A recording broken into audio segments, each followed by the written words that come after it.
بڑی تیزی کے ساتھ جاری و ساری ہے، جس کا ہر لمحہ پرنور، ہر لمحہ مبارک، ہر لمحہ برکتوں کا خزینہ، ہر لمحہ وسعتوں کا خزینہ، اور ہر لمحہ اتنا بابرکت ہے کہ اس کے بارے میں ہم اندازہ بھی نہیں کر سکتے۔ دیکھیں، یہ اتنا بڑا انعام ہے کہ اللہ تبارک و تعالیٰ جس کی ہر لمحے کے مطابق برکتوں کا ذکر فرماتا ہے، عظمتوں کا ذکر فرماتا ہے۔ اور میں عرض کر رہا تھا ماہ رمضان المبارک کے ایک نام کے حوالہ سے کہ نبی کریم علیہ الصلوۃ والسلام نے ارشاد فرمایا ہوا شہر الواسع، فرمایا یہ مہینہ ہمدردی کا مہینہ ہے، یہ اصرار کا مہینہ ہے، یہ اپنوں اور بیگانوں کے خیال کرنے کا مہینہ ہے۔ کہ اس مہینے میں جس طرح اللہ کی بارگاہ میں آپ صدقات و خیرات نکالیں گے، زکوٰۃ کی صورت میں، فطرانے کی صورت میں، دیگر خیرات کی صورت میں، جتنا اللہ کی راہ میں خرچ کرتے چلے جائیں گے، اتنا ہی تمہارا مال اللہ کی بارگاہ سے کئی گنا بڑھتا چلا جائے گا، جس کے بارے میں تمہیں اندازہ بھی نہیں ہے۔ حاضرین محترم، انسان ہے، ہم خرچ کرنے میں پھر بھی سوچ و بچار کرتے ہیں، یار اتنا دے رہے ہیں، دل میں آ جاتا ہے، لیکن اخلاص کے مطابق جب ہم خرچ کریں گے تو اللہ تبارک و تعالیٰ اپنی شان کے لائق بغیر حساب کے عطا فرمائے گا۔ یہ پہلے جو کچھ عطا ہوا ہے وہ بھی اللہ کی طرف سے ہے۔ اللہ تعالیٰ نے کسی کو غریب رکھا ہے تو وہ بھی اللہ کی طرف سے ہے، کسی کو اللہ تبارک و تعالیٰ نے مالدار بنا دیا ہے تو یہ بھی اللہ کی طرف سے ہے۔ بندہ یہ اپنے آپ پر گمان کرتا ہے کہ میں نے یہ کر لیا، میں نے یہ کر لیا، بندے نے کچھ نہیں کر لیا۔ بڑے بڑے سلاطین زمانہ آئے، بڑے بڑے بادشاہ زمانہ آئے، آپ نے سلطان سکندر ذوالقرنین کے متعلق سنا ہے قرآن کریم کے اندر، اس کا قصہ بھی موجود ہے، لیکن وہ جب اس دنیا سے جانے لگا تو دونوں ہاتھ اس نے وصیت کی تھی کہ کفن سے باہر رکھنا، دنیا کو بتا دینا کہ پوری دنیا پر بادشاہت کی ہے، پر جاتے ہوئے میں بھی خالی ہاتھ جا رہا ہوں۔ یہ بات سے آپ نصیب کر لیں کہ بالکل تمہارا وہ ہے جو تم نے استعمال کر لیا، اور جو تم نے اللہ کی راہ میں خرچ کر دیا وہ تمہارے لیے جمع ہے۔ جو پیچھے چھوڑ کے جا رہے ہیں وہ پیچھے والوں کا ہے، وہ تمہارا نہیں ہے۔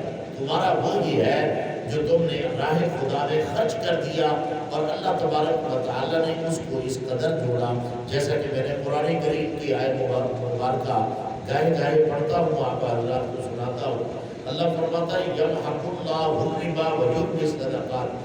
اللہ فرماتا ہے یہاں پر دو طرح کی چیزیں ہیں، فرمایا ایک سود ہے اور ایک صدقات ہے۔